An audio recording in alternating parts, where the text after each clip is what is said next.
و این عزم نداشتن و این نقطه تصمیم بدون بازگشت نبودن یه صفتیه که واقعا نفس امام رو میبره. باورتون میشه امیرالمومنین علی علیه السلام بالا منبر آرزوی مرگ کنه، میگه ای دست شما، ای بمیرم راحت شم، آقا خدایا منو ببر، یک بدتر از منو ببر. چی شده؟ اینا هر کاری میکنم عزمشون جزم نمیشه، یه تیکه میان دیگه نمیان. امیرالمومنین بالا منبر خودشو میزد، یه منبری خودشو بزنه خیلی ها. انفرجت من ابن ابی طالب انفراج المرأة قولا، مثل زنی که در حال زایمان بچهشو پس انداخته، خودش افتاده اون طرف، منو پس انداختید رها کردید. چرا؟ بعد چیکار میکنین؟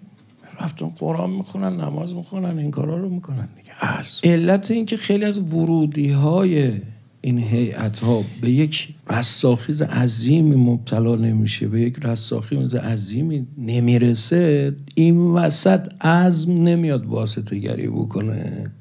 خیلی از تو راه هدر میره، مثل اینکه یه دریا آب بیاد، بعد یه دفعه یه ذرهش تو اون لوله اصلیه از بین بره، یه تیکش اونور نشتی داشته باشه، یه تیکش اینور نشتی داشته باشه، تا برسه خونه یه قطره افتاده تو دست صاحبخونه.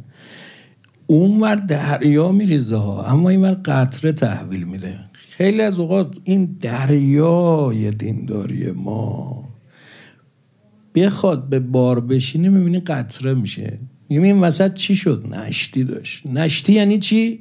عزم